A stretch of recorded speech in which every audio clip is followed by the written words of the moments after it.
গুলশানে বিএনপি চেয়ারপারসনের রাজনৈতিক কার্যালয়ের সামনে আছেন সহকর্মী শুভ খান। এ বিষয়ে আরো জানতে সরাসরি চলে যাচ্ছি তার কাছে। শুভ, বিএনপির স্থায়ী কমিটির বৈঠক কি শুরু হয়েছে কিনা জানাবেন? বৈঠকে কোন কোন বিষয়ে আলোচনা হতে পারে বলে জানতে পেরেছেন?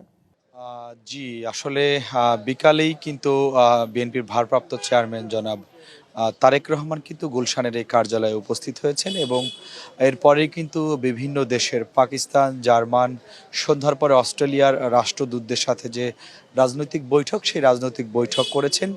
একই সাথে সামনের আন্তর্জাতিক সম্পর্ক কেমন হতে পারে বিএনপির সাথে এবং সামনের রাষ্ট্র কাঠামো কেমন হবে, এসব বিষয় নিয়ে আলোচনা হয়েছে বলে জানিয়েছেন। সেই বৈঠকের একজন উপস্থিত ছিলেন বিএনপির যুগ্ম মহাসচিব হুমায়ুন কবির।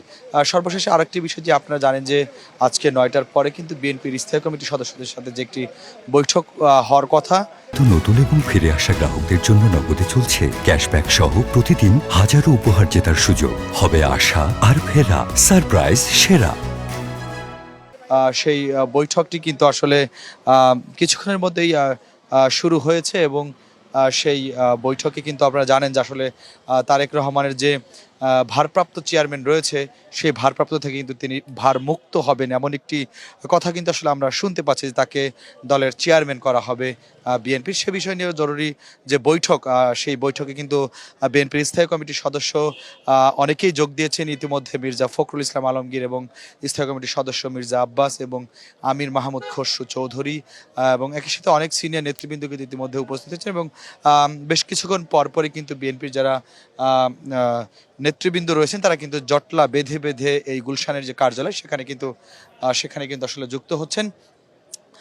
সর্বশেষ আসলে যদি বলি, বিকাল থেকেই বিএনপির যে ভারপ্রাপ্ত চেয়ারম্যান জনাব তারেক রহমানের সাথে কিন্তু রাষ্ট্রদূতরা, বেশ কয়েকটি দেশের রাষ্ট্রদূতরা বৈঠক করেছেন এবং যে বৈঠক হওয়ার কথা সেই বৈঠক চলমান শুরু হয়েছেন।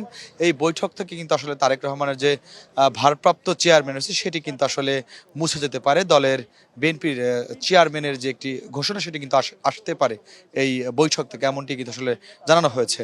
তানিয়া। শুভ, ধন্যবাদ আপনাকে যুক্ত থাকার জন্য।